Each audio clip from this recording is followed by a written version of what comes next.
everywhere. As students, we believe this treasure grows with every experience and lesson we receive here at school.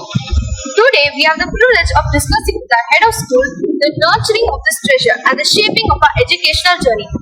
Mr. Satish Kumar leads Ela Green School with a vision shaped by global exposure, academic depth, and a deep commitment to people.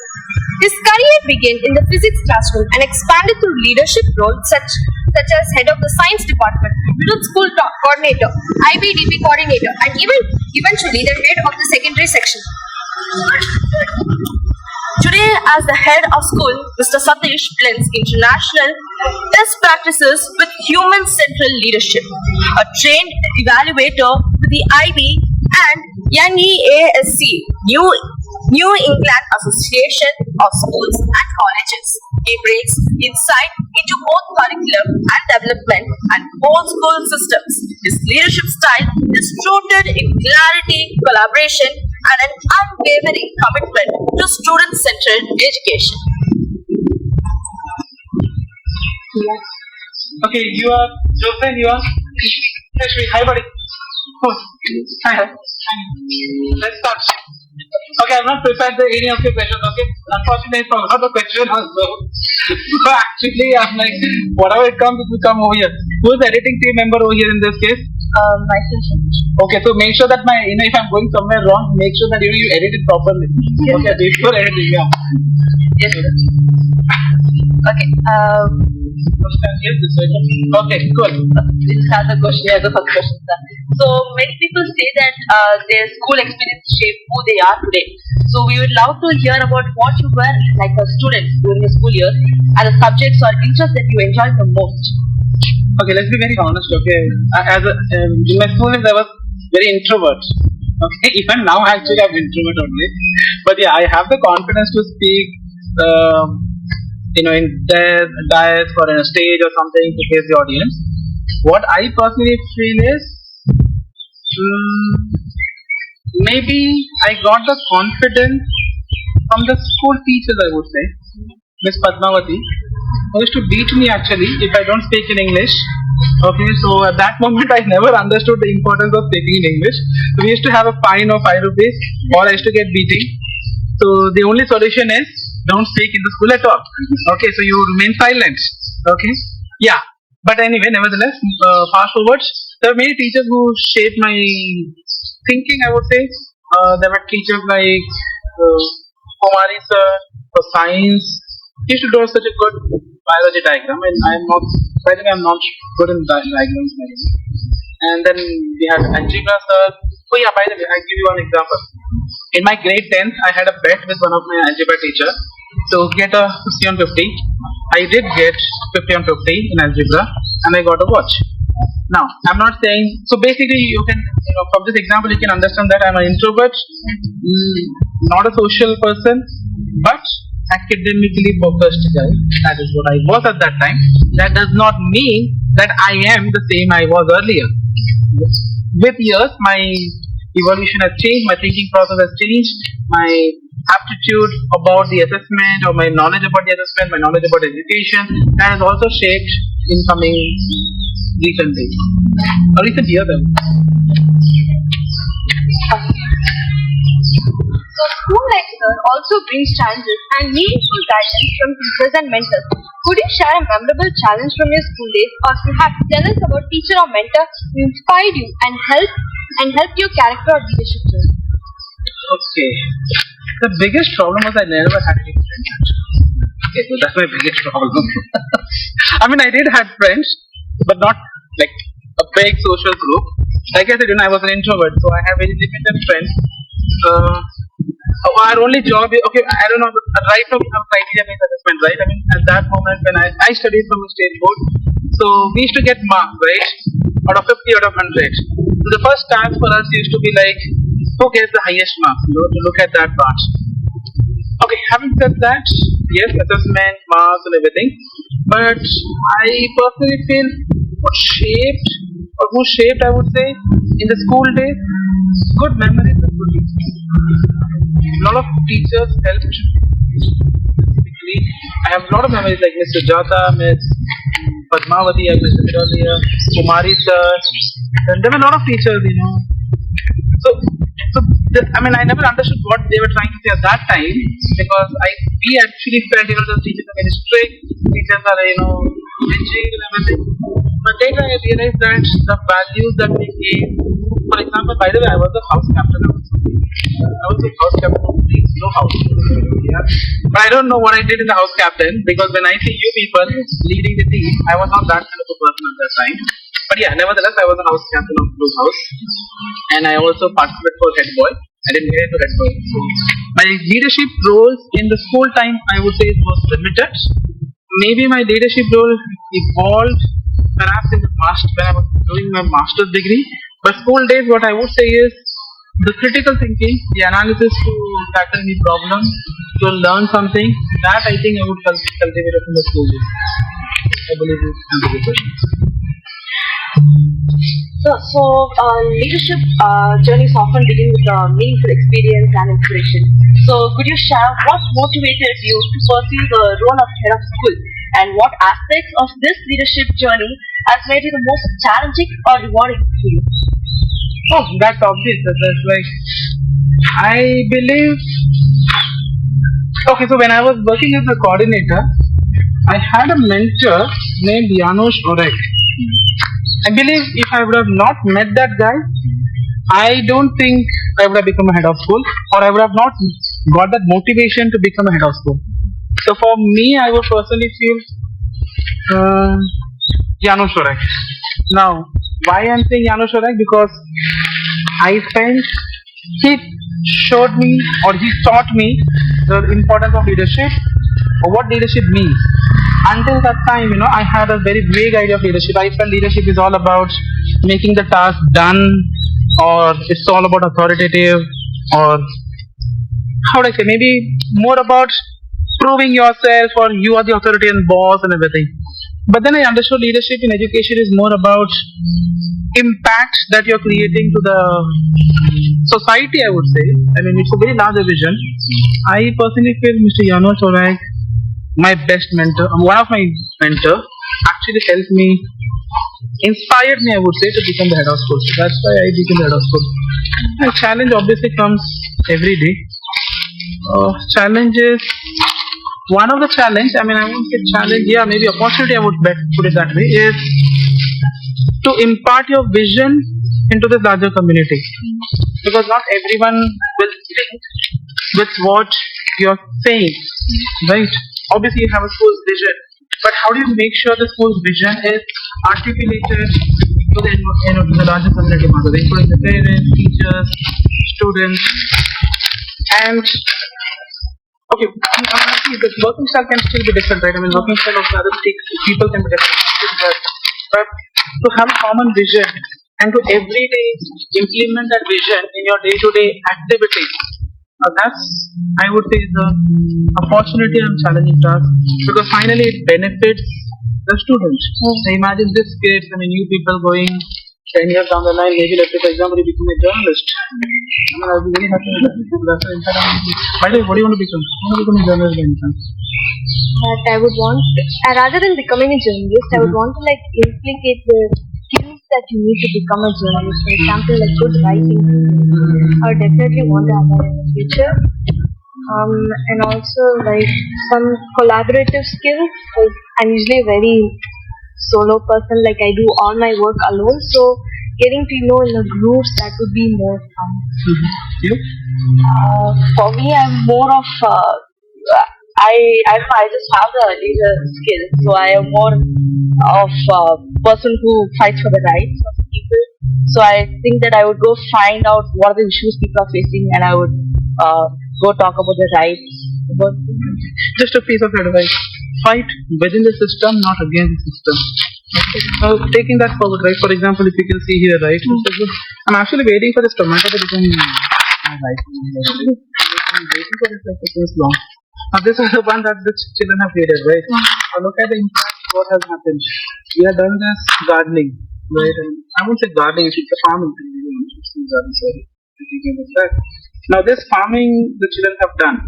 They are MYP-5, grade 5 children who have understood the importance of seed. Now, we are not encouraging every children to become a farmer. Obviously, we are encouraging every children to become what they want to be. Right? So the school is not pushing them to become a farmer, but we want to give them the human idea, the human reason to be living upon this environment, right? I mean, the seeds, the farming, and everything. We're teaching them. Now, these kids, they can take farming. The school will be very happy if we see someone become farmer.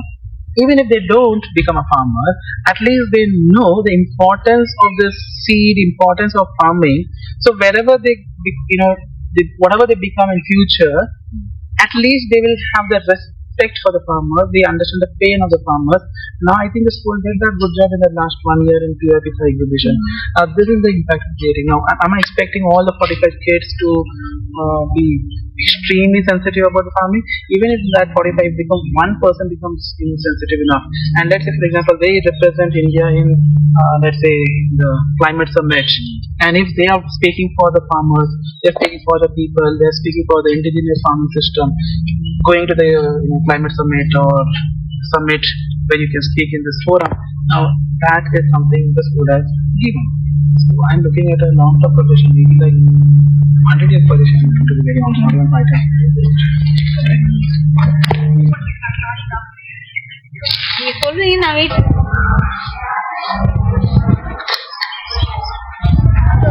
plays an important role in shaping future leaders. In your what has this developed and how do leaders stay connected to students to better understand their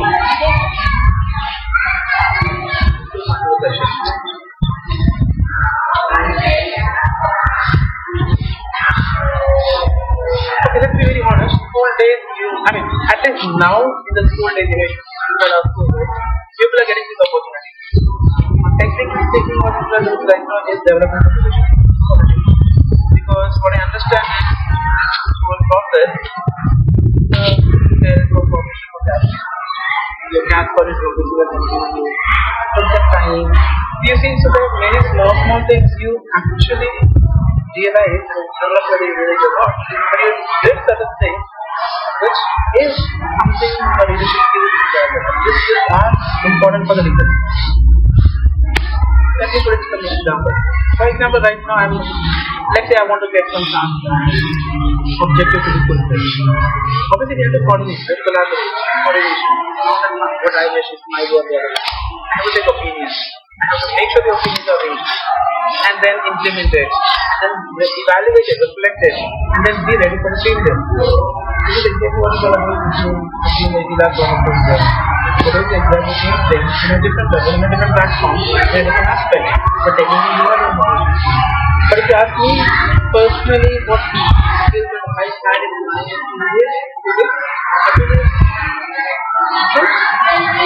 honesty, and transparency. I personally still believe that this skills can guide me. Because, as a leader, I don't think this opinion may not be sounding well for the others.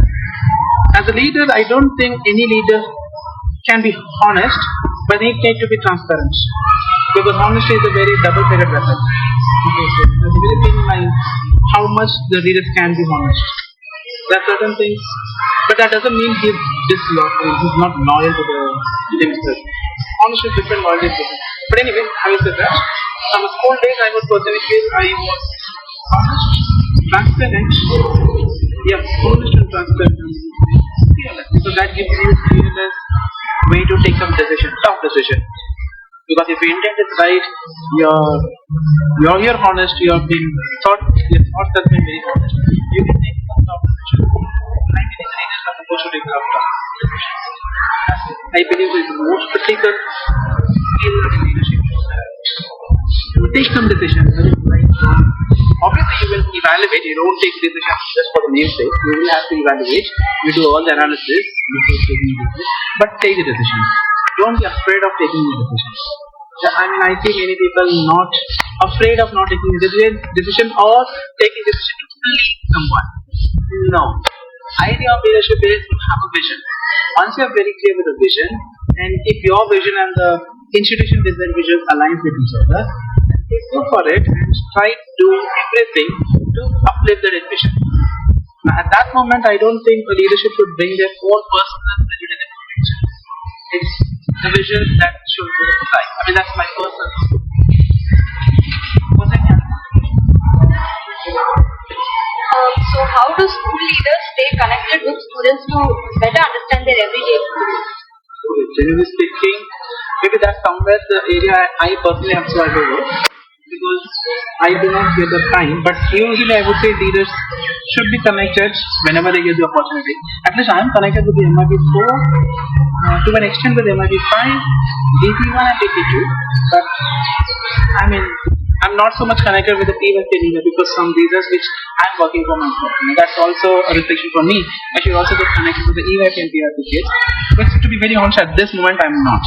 So that's a learning experience from my end, which I'm trying to do some behavioral changes and planning so that I am connected with EYP and PRP. How are you? Sai Krishnan is your friend now. Sai Krishnan is your friend. He meets you very frequently, I think. All that is not good. Good morning, good morning. You can continue. Good morning, you can continue. Okay. Okay, The IB learner profile plays an important role in shaping students' development, and the IB program is known for nourishing a wide range of important skills. Could you share how the school fosters these learner profile attributes and which skills you believe will benefit students the most in the future? Okay. So before I answer this question, let me also give you some idea what learner profile actually means from the IB point of view. Okay, more than IB point of view, I'll try to explain the IB learner profile in the most simpler language. Now, every school has certain values, right? You know, they may stand for grit, they may stand for honesty, they may stand for different values. If you decode the meaning of learner profile, each learner profile, and try to understand the substance of the learner profile, you will understand that learner profile can be seen only if you have the values left. You take any learner profile. Say for example, open-mindedness, right? Now, if you want to be an open-mindedness, you should be empathetic. Unless you're not empathetic, you can't be an open-mindedness. And to be empathetic, you should have the value to respect others. So respect becomes a value on which the learner profile is built. I'm saying one of the values in which this learner profile is built. I'm not saying the only values. So similarly, I can go on explain that for every learner profile can be built only if there are good values of the school system. How does the school foster? I personally feel, and not feel, I mean that's what we are doing it, is build the values of the school. Because once your foundation and the values of the schools are right, your learner profile by default will be built. So that's our point. How do we do it? Well, there are multiple ways to implement that. For example, obviously we have the assemblies where we inculcate the skills. I mean, through pedagogical and academically, obviously that we are doing it anyway. That's what the job saying. Through cultural and co-curricular activities, we are doing that. So there are multiple ways in the school we are able to develop the values. Honestly speaking, if you ask me further questions, has it been fully developed? Well, it is never fully developed. It is always a work in progress because views changes. So it's a work in progress. Also because every year, I mean, as time passes, you people will evolve. Your perspective will change. You get more acquired knowledge. So yeah, so it's a work in progress in the school. So international mindedness is a key part of the IB philosophy, and every school brings its own unique approach to implementing the program.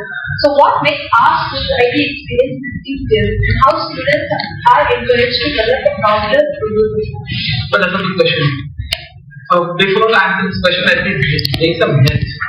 Usually, many people, many academic institutions in IT pedagogy also have a different perspective, or not different perspective, different ways to interpret international mindedness.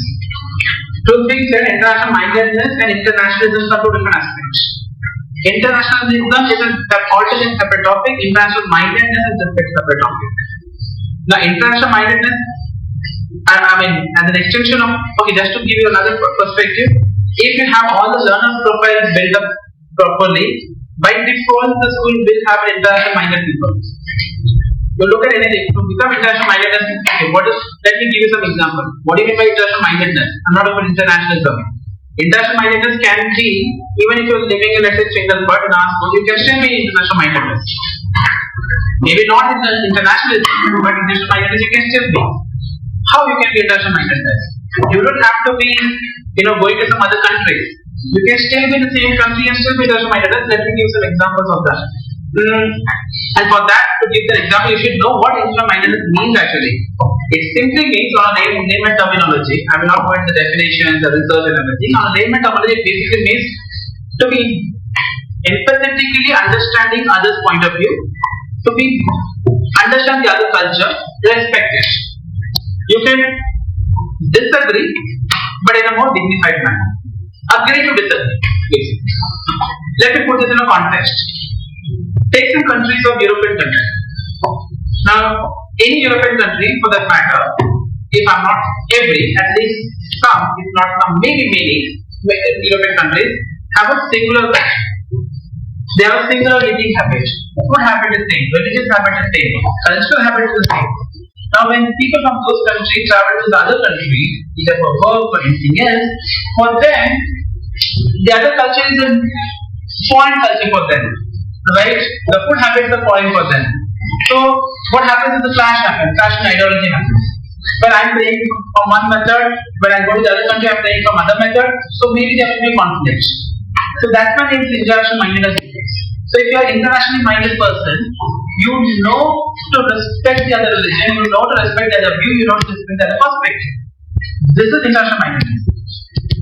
Truth being said, India, by default, you are blessed to be born with international mindedness because you travel even a small kilometer, your food habit by default changes. From one district to another district, your food habit is changed, your cultural habits have changed, your religious habits have changed. So everything has changed. So by default, by birth, we are international mindedness. I mean, that is one side of the story. So let me put it very clear that international mindedness is something that Indians should rejoice upon. Now to add up to that, our school actually relishes it, enjoys it, and celebrates this kind of a philosophy. And to the school.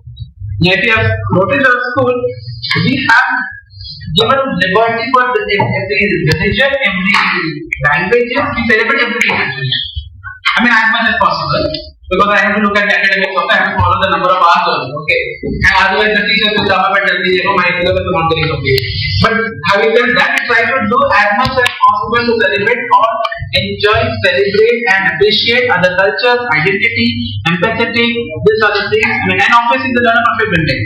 Because unless your learner profits are not built, your values are not set, you cannot be international minded. This is what the philosophy of the school is.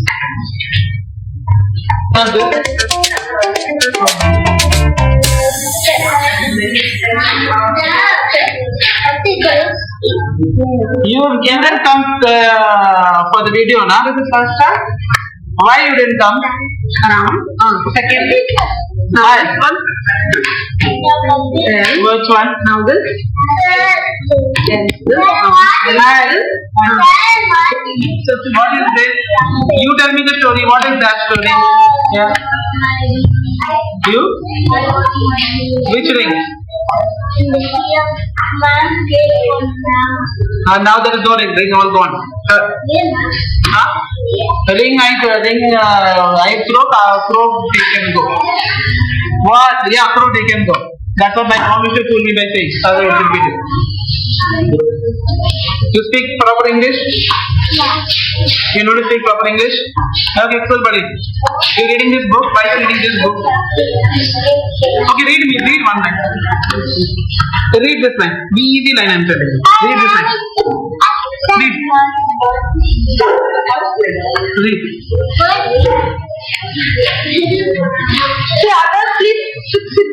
Okay, I'm asking you to read this line. Read. What you start and start reading.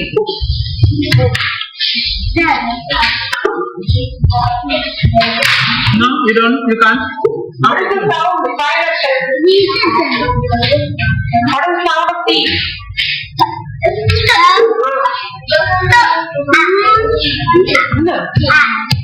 What is the next letter then?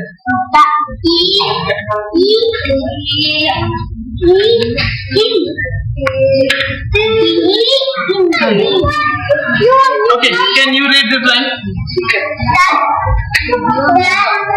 One second. Yeah.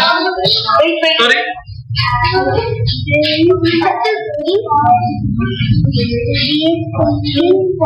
So lovely that we didn't stop us to listen the song. Came from the top of the tower. It was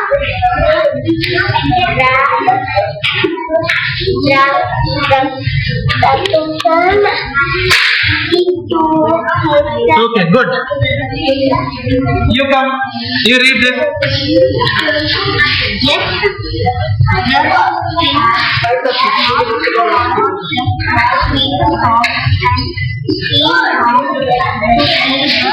Singer. Good. Thank you. Education continues to evolve with society changes, and many future careers may not even exist yet. But how do you see education developing over the next 10 to 20 years, and how can schools prepare students for an uncertain and rapidly changing world? Okay. Now this is a question that I heard.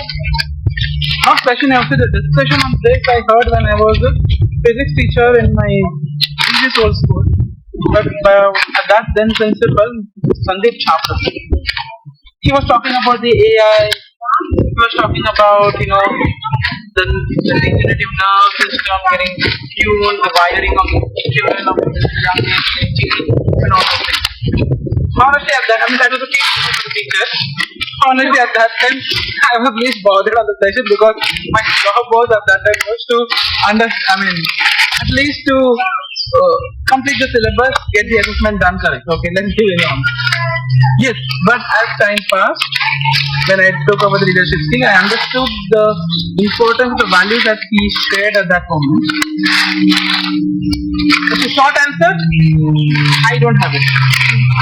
I don't know what the 10 years is going to look like, and I don't want to make a fool of myself by saying that, okay, this is what it is going to be. No. Am I betting on any career? No. Am I betting on any skills? No. Yes, your World Education Forum and the Economic Forum, not World Economic Forum, gives you the skills every year. But that being said, is there any skills that is going to thrive 10 years, 15 years down the line? Honestly, I think there is no perfect answer for anything. This is my thought. The question then is, what is the purpose of education then? Because that's the question that comes to mind. Okay, what is the purpose of education then when you're not certain about anything? And that's the beauty of education. The beauty of education is to live that uncertainty with confidence. I think I stand for that. Honestly, because yes, you can be certain for certain things and you can expect, on the short term, okay, 5 years projection, 2 years projection, 3 years projection, I know my kid is going to become like this. But 10 years projection, 20 years projection, or 100 years projection, like I said earlier, I'm not sure what skill is going to be like. I don't know what job is going to get this. When I was studying at that time, the importance was computer science. I went to computer science. Actually, I took some degree also on computer, but I don't even know a single programming language. I do know a little bit of programming language. Like I can create some web design and everything, like proper coding, I can do that. But apart from that, I don't know anything much on that part, right? That's one thing. But what I'm trying to say is now that computer science has evolved and it has taken the shape of data analysis, AI, and computer science has gone into different fields. Now, did I have any idea on that time? No. Did anyone have the idea at that time? I don't think so. Similarly, I would say people are fooling if someone says that they can predict what is going to happen for 20 years from now. But like I said earlier, right now, that yes, what I'm certain is about giving confidence to the students, how to face that uncertainty and how to evolve in that uncertainty period. That I think any of my inauguration.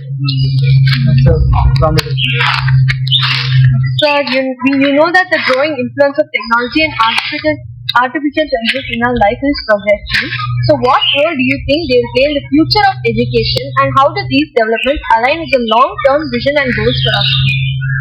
Okay. Now, with respect to artificial intelligence, I have a okay. Let's be very honest. I have not yet framed an opinion on artificial intelligence till now.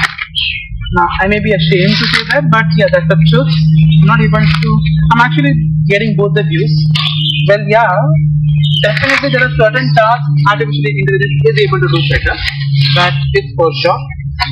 Better, efficient, quality-wise, and at some place they are able to replicate the job also. So that is for sure. I mean, it is happening right now. I'm not even saying it will happen. It is happening. There are certain things. It is happening. But at the same time, there is also a drawback. I mean, there's a discussion happening. I'm not saying this is my opinion. I'm just giving the opinion what is there in the field. It kills creativity. Now, do I endorse that opinion? At this moment, I like to stick that opinion. I mean, I would say, since I'm not framed in opinion, I would personally not put that opinion in the domain. But I'm just giving the perspective and the opinion from a different stakeholder.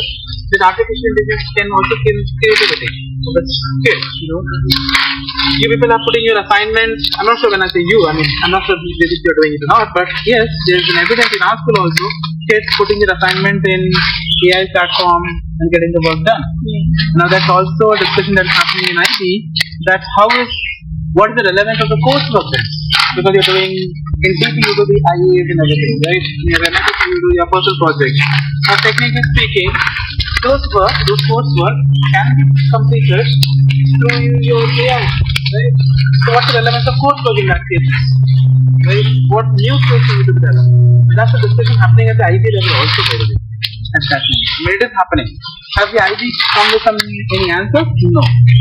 Now that doesn't mean that because IB has not come to home, not coming with the answers. No. But I'm still trying to figure out where do you go. If you ask me personally, what's my hunch? My hunch is every span of year, the generation shifts from one domain to another domain. Not necessarily technologically. They will shift from one domain to another domain. Or one entity to another entity. For example, I'll give you some example. Let's say my parents, okay, when they were working in certain sectors, for them loyalty was something bigger. I mean, they feel that I used to be loyal to some organization.